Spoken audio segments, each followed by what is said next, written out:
Well, for more, we can speak now with Ben Margulies, Research Fellow at the University of Warwick in the UK.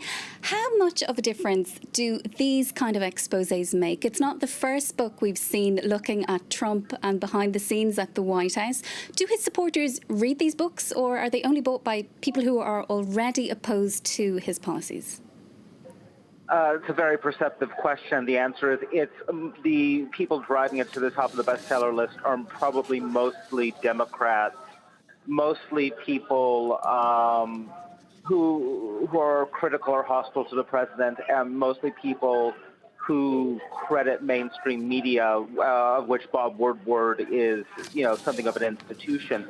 People who are part of Trump's base, for the most part, have been trained not only by Trump but by other Republican office holders to be skeptical of the mainstream media, to distrust it, hence the chance of fake news at his rallies. So most of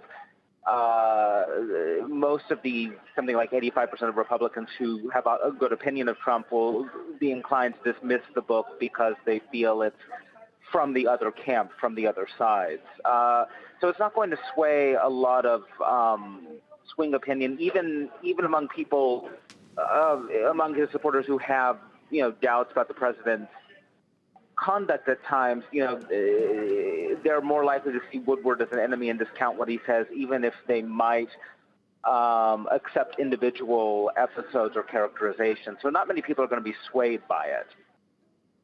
Okay, and we saw there in the package that the US ambassador to the UN, she's denying particular claims that are made in the book, such as that Donald Trump wanted the Syrian president to be assassinated. How much of what's in this work do you think can be believed? Well, I mean, again, Woodward has been, it depends on, first off, your assessment of Bob Woodward, who's been probably the most influential investigative journalist in modern American history. It also depends on how credible you believe his methods are, given that he was unable to personally attribute a lot of the stories, a lot of the quotes that he received, because they were talking on deep background. It really depends on your assessment of the person and his methods.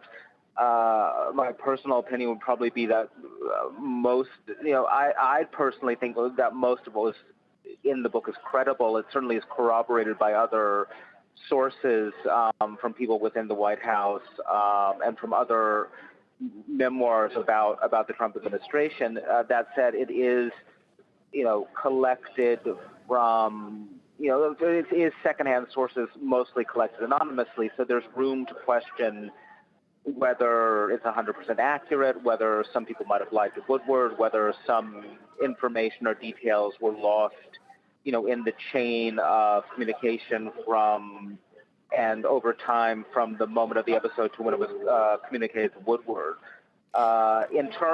Within the terms of investigative journalism in the United States, this probably would be considered credible, yeah.